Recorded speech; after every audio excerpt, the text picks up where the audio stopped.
You're listening to The Coffee Hour. I'm Sarah Gulseth. Today's episode of The Coffee Hour is underwritten in part by Concordia University Irvine. You can learn more about Concordia University Irvine at cui.edu. We get to go international again today. A couple missionaries joining me in studio. Always fun to have missionaries on home service in studio with us for The Coffee Hour. Joining me today, Andrew and Noel Schaff, serving the Lord in Taiwan as middle school teachers at Concordia Middle and High School. Thanks so much for joining me today. Yeah, thanks for having us. It's good to be here. Thank you. So we're going to start with your story of becoming missionaries. And this, for you guys, a lot of times we've got 2 years ago I went on the mission field, but you guys have been on the mission field for a while, a long time. Yeah, 21 years. This will be our 22nd year. That is fantastic. So I want to know, going way back 21 years, tell me about the story of your background and how you guys ended up on the mission field. Well, I'll start a little bit first of all, and then I'll let Noel go. But my dad was a missionary in Bangladesh and India way before I was born, so I always grew up hearing stories about mission work, and my older brothers and sisters got to go with him, and I always was interested in that in my life growing up. And then finally, when I got to college and we're going to graduate, then we had an opportunity, which I'll let Noel share. Yeah, it was something for me that was very foreign to my family. None of my family really traveled overseas, but it was something that I knew I was called to do for quite a while when I was a teenager and into college. And we were both a part of mission-minded students at Concordia University and had done some short-term mission trips. And it was at that point that really confirmed it for me that I knew I wanted to go overseas. And we were going to be married after we graduated. And so we were student teaching in the St. Louis area. And we actually visited the LCMS headquarters here to talk to some people about possibilities in world missions. And it was Krista Wiesenauer was here then, and she shared with us about several different schools in Asia and specifically one in Taiwan. And when we saw the pictures and we heard that about Concordia Middle School in Taiwan and how you got to work with the nationals specifically, we just knew that was the school we really wanted to go to. So that's how it got started. Tell me more about that decision to take the call to go overseas. Tell me about that process 21 years ago, what that was like going through the process then for you. Well, we did an initial interview, and met with a lot of people to talk about, and then they placed us at Concordia in Chiayi. And you want to add anything? Well, we were influenced a lot by one other man. Oh, yes, Al Schmidt. There's a man in Seward named Al Schmidt who also had a lot of connections to schools in Asia. And Al Schmidt also had taken us to dinner around that time and showed us pictures of these schools, like the international school in Shanghai and some in Japan. And then, it was also some of his influence that we really were drawn to Concordia Middle School. And we went there actually, a young couple just married less than a month and thought, we'll stay a year or two. And the first year was really rough. I mean, we really kind of hated it. But then we thought, we'll give it another year. And the second year was a completely different experience. And we fell in love with the school and our coworkers and Taiwan.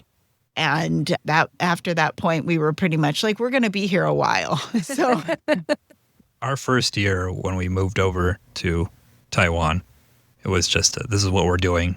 Mm-hmm. Meeting people there for the first time, getting to know a new culture, and then also married lifestyle all in the same time. We lived in a dorm, so very thin walls, and you can hear what everybody is doing all the time. Mm-hmm. And so it's not the ideal first year of marriage, but we managed to get through it. And also we taught at a cram school our first year. Oh. So we didn't teach at the junior and senior high students. We taught elementary school students for their after-school studies until in the evening. So a much different type of experience as that.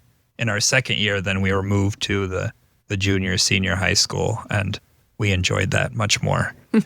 Yeah, junior high students are just lovely people.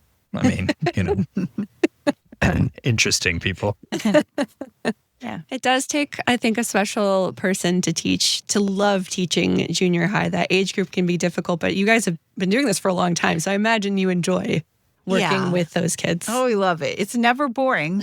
And it's a day of extremes always. So it's either the best day or the worst day of their life. It's pretty much, yeah. Yeah. So tell me more about cram school. I know this comes up a lot when we talk about people that work in education in Asia, but tell me a little bit more about cram school. Well, actually if I could go into a little bit about Concordia Middle School, the campus. Mm-hmm. On our campus, we have a kindergarten that has roughly 500 students. Wow. And a cram school that now has probably another 500 students. And the cram school is for elementary grades 1st through 6th. Mm-hmm. And then we have the junior high, which is 7th through 9th, and the senior high, which is 10th through 12th. And the junior senior high, there are probably about over 2,000, between 2,000 and 2,500 students. So altogether on campus, we have about 3,500 kids. And so the cram school, I've done extra work there as well, and we do enjoy it. It's just a different experience from teaching at a national school, like a regular school day school. But that's also a special experience because you have the opportunity to teach Bible there, mm-hmm. and at the kindergarten as well. Yeah. Mm-hmm. So for those who don't know what a cram school is, it's a school that students will go to after their normal school. Usually it's in the evening, mm-hmm. around 5 o'clock, and it can go all the way until 9 o'clock, some cram schools. And what it is just cramming more of the lessons that they need for their tests in Taiwan. And ours is, of course, English cram school. So they're going there to learn more English so they can do better on their tests. Because everything is working towards their test when they're a senior 3 student or a senior in high school to get to a good college. Mm-hmm. So there are math cram schools and science cram schools and all kinds, but ours is the English one. English, yeah. And they also teach Bible. Uh-huh. Yeah. That's very interesting. Tell me more about just the culture of education in that area, in Taiwan, in Chiayi. You're talking about cram school, going to school after school. What is that culture of education like where the school is situated in? Well, I mean, the school day is really long for a Taiwanese student. Our students' school day at CMS is from 7:30 a.m. Most students are there by 7:30, and they clean the school until about 8. And then the classes go from 8 till 5. Mm-hmm. And then many of them will go to 1 or 2 cram schools after that. Mm-hmm. And then some go on Saturday and Sunday as well to cram schools. Yeah, so they can have 10 to 12-hour school days. Wow. So education is very important. It's very mm-hmm. important. Yeah, but you see, we're starting to see some more Western influences or global influences too, like students who are used to watching YouTube or things like that. So you see, I guess, the results of that somewhat too in the way the students are. Yeah. Yeah. The more schooling, the better. Mm-hmm. So parents are working, so a lot of times students have to live with their grandparents, mm-hmm. and then for time, they want to drop them off and be at school. I mean, some of our students have a little bit of time after their main school, like for an hour or so to eat dinner quick and then go to their next school until 9, and then they have a few hours to do homework, mm-hmm. and then they start again the next day. So it's very, very high in priorities, especially for that last test when they're a senior in high school. Mm-hmm. Yeah. So you guys both teach in the middle school. Tell me about what each of you gets to do during the school day. Right. Well, I'll start. I teach 7th through 9th grade. And for 7th grade, we teach English and Bible. Mm-hmm. So we have our classes are separated into about 15 students or a little bit more for each teacher. And we teach a class of Bible for them. And then we also have something called small group where we choose a topic and each foreign teacher has a different type of topic. For example, mine is cultures and music of different countries around the world. Okay. So it's just we each have a different type of topic to do for that. Okay. Then for junior 2, we have Bible classes. Junior, which is 8th grade. And then 9th grade is also the last grade of junior high for them. And we teach Bible classes and English classes. I teach an advanced English of all of these. And for my focus is on novel reading projects and then also Bible stories, of course. And so it's a mixture of that. Then for 9th grade, we have a listening course. It's supposed to be for practice of English talking. For 10th grade. For 10th grade. 10th grade. And for that, we have them do a lot of presentations. And then we also have the Bible part of the curriculum as well. So it's kind of separated into 2 parts of the semester. Okay. Yeah. And I teach 7th through 9th. So basically the same types of classes that he's describing. For 8th grade, I teach several Bible classes, just Bible. Yeah. So, yeah. So we have that opportunity. But actually, like 80% of the students who come to our school do not come from Christian homes. Mm-hmm. In Taiwan, the local religion is a folk religion that's a mixture of Taoism, Buddhism, and just some other like Confucianism, some other practices. And so some students that come to our school, their families are really heavily ingrained in those things. But then some of the students that come to our school, their families really don't do anything or believe anything, or they haven't been taught anything. But parents will still send their kids to our school because we're famous for English proficiency. And actually, I think our math and science program is quite good. And so parents send their children there knowing that we teach Bible. And so I've, had 7th grade Bible class. And in my 7th grade Bible class, the first day, our first lesson is an overview of the Bible. So it's called Sin and Salvation. Mm-hmm. And we were about halfway through a lesson, and one boy raised his hand, and he just said, "Teacher, what is a Jesus?" He had never heard the name Jesus, so I thought maybe it's just because it's in English. So I told him Yesu. I told him in Chinese, and his classmates were telling him too, and he still had never even heard the word Jesus before in his own language. So some of these kids are really just hearing it for the first time. And then in 7th grade through 10th grade, we do the whole scope and sequence of much of the Bible. So that's kind of how our Bible curriculum is laid out. And then our school also has a religion department that is made up of the foreign teachers plus several Christian national teachers. And the Christian national teachers help with counseling and also we lead some of the chapels, and then those teachers also lead some of the chapels. So then the students also have the opportunity to participate in chapel at school. That's fantastic. And we're going to talk more about life at Concordia Middle School and also what you guys get to do outside of your time at Concordia Middle School in just a minute. You're listening to The Coffee Hour. I'm Sarah Gulseth.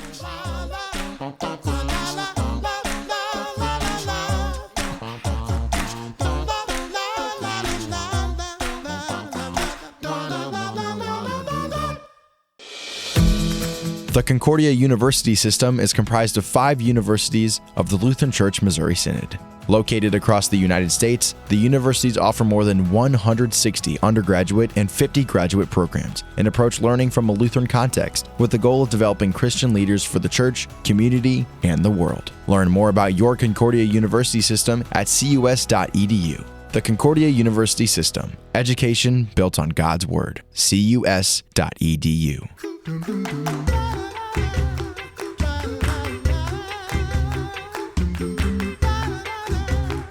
Welcome back to the Coffee Hour. I'm Sarah Gulseth, talking with Andrew and Noel Schaff, serving the Lord in Taiwan as middle school teachers at Concordia Middle and High School in Chiayi, Taiwan. And before we went to break, you were describing the English and the Bible classes that both of you get to teach at Concordia. I'm just curious how these Bible stories, the classes in Bible teaching are, how families feel about this, or how Christianity is thought of in the families and the students. Well, there's a real mix. Yeah. Some of them are pretty resistant. Some of them, it's there because maybe they're a teenager and they're not really excited about anything we're teaching them. But then we have some who don't seem to matter or care either way. And then you get some students who will tell me, they'll write, oh, I'm a Christian. I believe this and this and this and this that we've learned in Bible class, and I pray, but my parents won't let me be baptized yet. Yeah.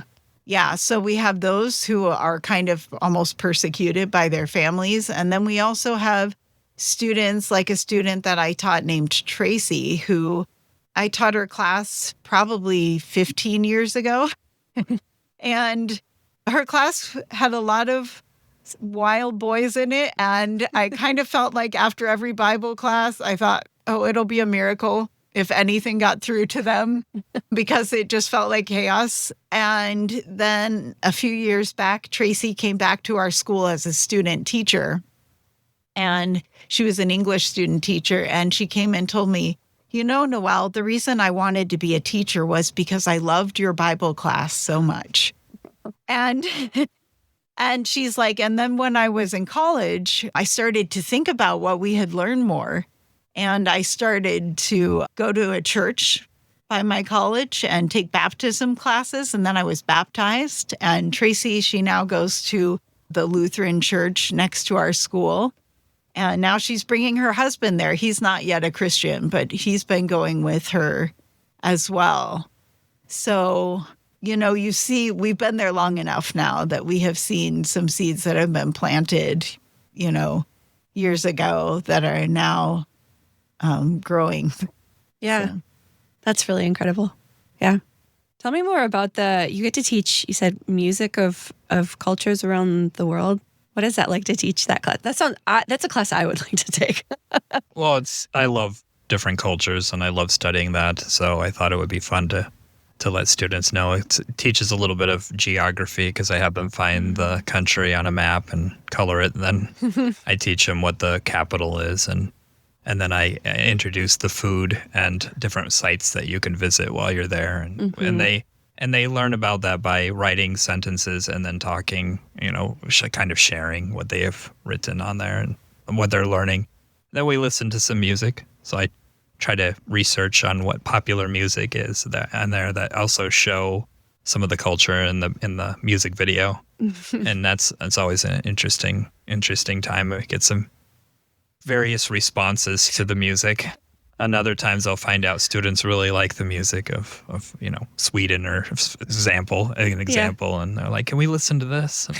As long as it gets the students interested in talking about it. Also, I can learn a little bit more about that culture too.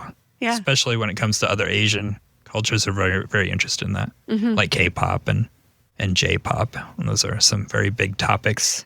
And my students will always suggest, let's listen to this person. So that's always exciting. Yeah. What do you guys love about being able to do what you do, being able to teach at Concordia Middle School, teaching English, teaching Bible? What is it that you love about being able to do this work? Well, I think, like I said, when you see that God is definitely faithful to his word, it never goes out void. You see your students come to faith, and that's really amazing. Yeah. It's very rewarding. And even if you don't see it, you know that anytime you preach the gospel, it doesn't go unheard, and it's the Holy Spirit working through it, and you never know what's going to happen. I mean, if you're looking at numbers and staying there because this many people have been converted, then you're gonna fail. You have no idea how that's working, and we're there to water the seeds or plant them in some cases, and who knows what will happen in the future, but you always know that it will. There's always something happening as long as the gospel is preached. And yeah, in my case, I have students that are mostly him-ha, okay, we're learning about Jesus again, so we kind of know that. And then we always have them ask a question or do a comment at the end of each Bible lesson. And I always look for the students who write down something interesting instead of, Jesus is love is a typical answer for a lot of that. And I can tell that they're not thinking, you never know, well, really. Instead of giving you an answer that they think you want to hear, give a genuine question. Genuine question, or if comment. they actually attack Christianity in their answer, I actually like that more than just the generic, because it means that they are thinking about it. Mm-hmm. In my opinion, I think that's better, because then they have this question or something that's they're being convicted. They're being convicted, word, rather than something is happening in there. And I like to take those to it. Yeah. I like to take those students aside and talk to them. I'm like, why did you write that? Jesus should die or something. Whatever the comment is. Yeah. And then they can explain it, and then I have a chance then to actually wait. I'm talking to this kid now, whereas you don't have a chance to talk to everyone in a class. And I'm teaching classes of 23 students, and seeing them only once a week, it's a little bit difficult. And having that extra opportunity to actually talk to them about something important is a great witness there. Mm-hmm.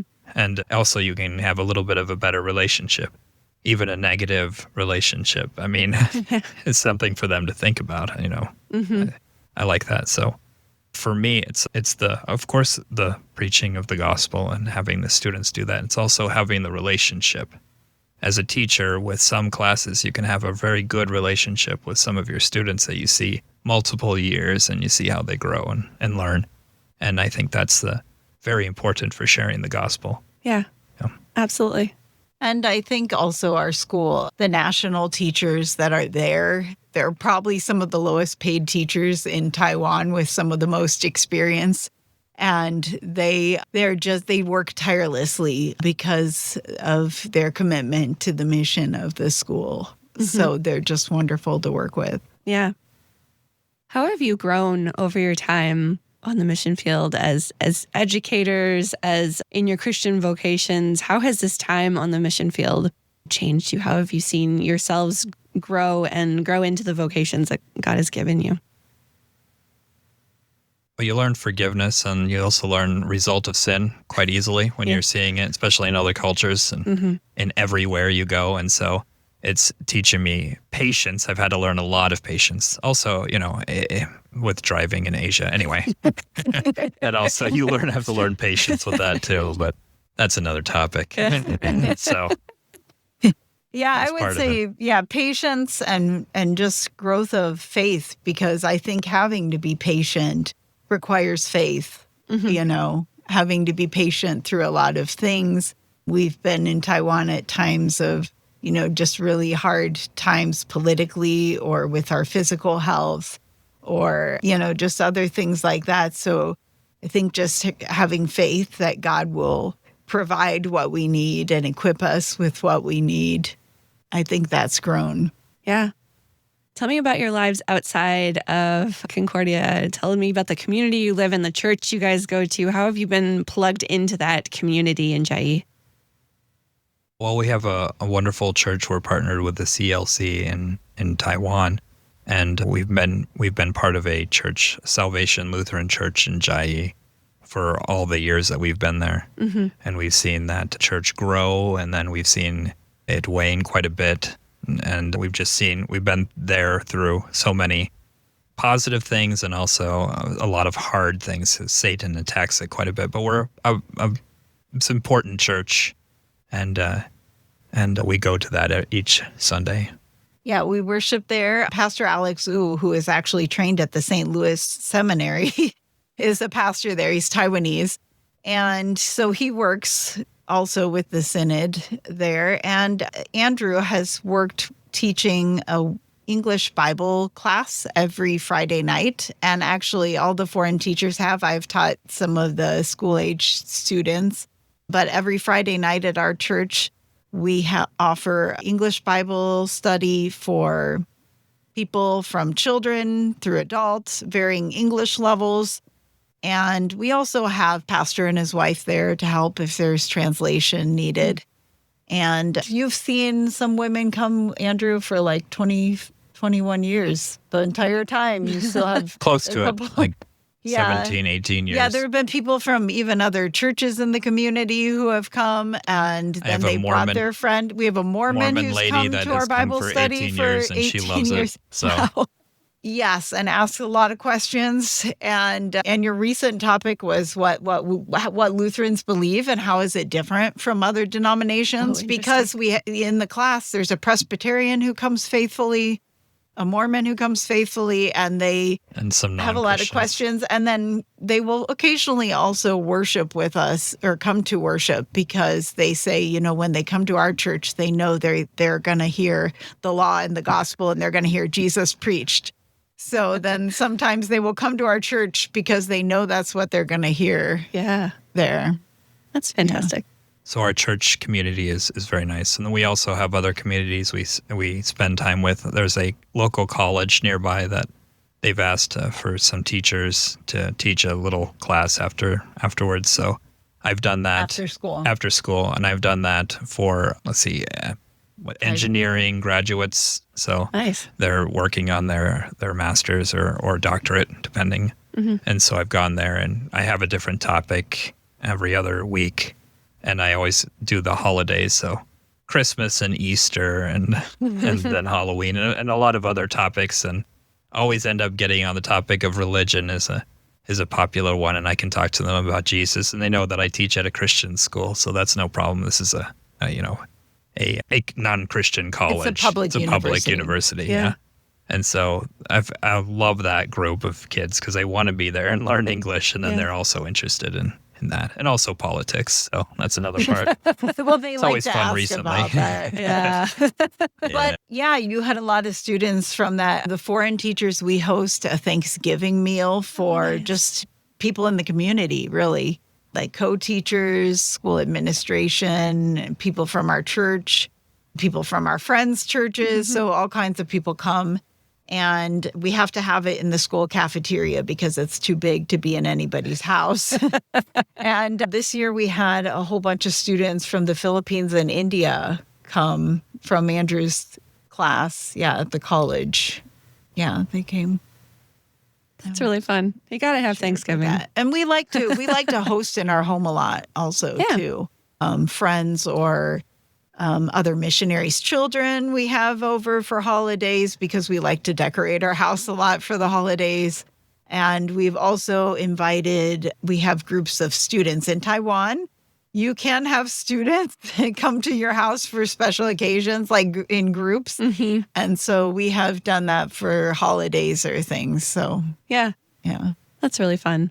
All right, before we're done, I got to ask you about your favorite food. Andy's not here, so I am asking this question in his stead. What is your favorite food that you love eating when you're in Taiwan? Oh, that's a hard question. Yeah, I'm sorry. One thing I miss the most when I'm in the United States of Taiwan is the tea. Taiwan, actually, we live near the mountains that grow a lot of the world's best tea. And so there are tea stands, like drink places, like you might have a coffee shop here, but there are tea stands everywhere where you can go and get all kinds of teas and all kinds of fruit drinks with teas. And they're very affordable. And so we get several a day. We literally have to call the tea stand that's near our home and say, "Hi, it's us. We want our usual." And then they know. So they hook us up. Yeah. That's awesome. So that's one thing. I might have to think a minute before I think of my absolute favorite. Yeah, Taiwan's famous for the stinky tofu, which I like. I'm one of the only missionaries who likes that.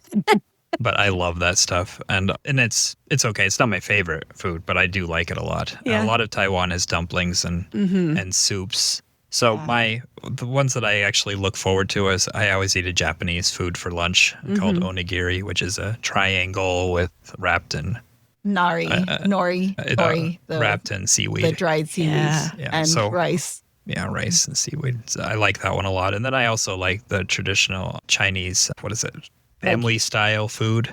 Oh, okay. So we have Kung they have Pao cashew chicken. cashew chicken. They have that there, yes. And it's a very little good. It's from the much different. Americanized version. Yeah, it's Yeah. not as breaded or maybe sugary, but That sounds but amazing. yes. My favorite Taiwanese food is some kind of steamed dumpling. Steamed they have a lot of good dumplings. steamed dumplings, Yeah. and I really, I would say probably one of those is my favorite. Very good. Yeah. Where can we find more information about you guys and your work? Well, you can find us on the LCMS website. Yeah. You can find us if you search Concordia Middle School, Taiwan. You can find information about our school. It's in Chinese, but you can hit translate and translate the page. There's also an Perfect. English website Uh-huh. with very old information. Yeah. Okay. Yeah. Sounds great. Andrew and Noel, thanks so much for joining me today. It's been really fun to get to talk to you. Thanks Thank for you very having much. us. Andrew and Noel Schaff serving the Lord in Taiwan as middle school teachers at Concordia Middle and High School. You've been listening to The Coffee Hour. I'm Sarah Golseth. The Coffee Hour with Andy and Sarah is a production of KFUO. To support the Coffee Hour and KFUO Radio, visit kfuo.org. You can also text KFUO to 41444 or send an email to gifts@kfuo.org. And you can call us at 800-844-0524. KFUO. Christ for you, anytime, anywhere.